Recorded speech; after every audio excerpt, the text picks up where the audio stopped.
খাবারের পরে অস্বস্তি, ঢেকুর ওঠা, বমি বমি ভাব, পেট ফুলে ওঠা, যাবতীয় হজমের সমস্যার সমাধান আজ আপনারা এই ভিডিওতে পেয়ে যাবেন।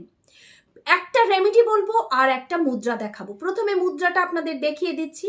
প্রথমে আপনার দুই হাত এইভাবে নিন এবং তর্জনীকে অর্ধেক ভাঁজ করে বৃদ্ধাঙ্গুলি দিয়ে চাপ দিয়ে বৃদ্ধাঙ্গুলি দিয়ে বন্ধ করে ফেলুন অনামিকার মুখ। এই হচ্ছে মুদ্রা। এই মুদ্রাটা অবশ্যই আপনারা অভ্যাস করবেন খাবারের পর।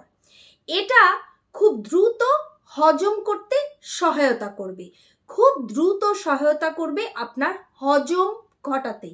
পাকস্থলীর জন্য এই মুদ্রা একটি অবিস্মরণীয় মুদ্রা, যা প্র্যাকটিস করলেই কাজ হবে। এবার আসছি রেমেডিতে। কি খাবেন? খাওয়ার জন্য হীরার থেকেও দামি, সত্য বলছি, ডায়মন্ডের থেকেও দামি হচ্ছে রান্নাঘরের মশলা জিরা, যেটা আপনার হজমের জন্য কাজ করবে, বিশেষভাবে কাজ করবে জিরা।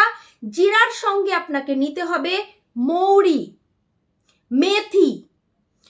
জিরা, মৌরি, মেথি ইকুয়াল কোয়ান্টিটিতে নিতে হবে, সম পরিমাণ নিতে হবে।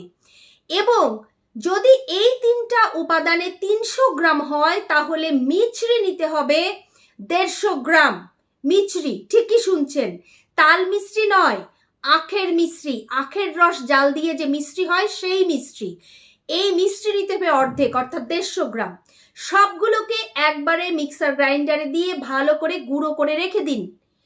আপনি আপনার মেইন খাবার খাওয়ার আধা ঘন্টা পরে এই পাউডার হাফ চামচ বা 1 চামচ আপনার বয়স এবং রোগের তীব্রতা বুঝে 1 গ্লাস হালকা গরম পানিতে মিশিয়ে খেয়ে নেবেন।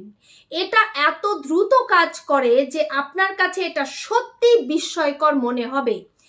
আর এই মুদ্রার অভ্যাসটা তো অবশ্যই করবেন খাওয়ার পরে।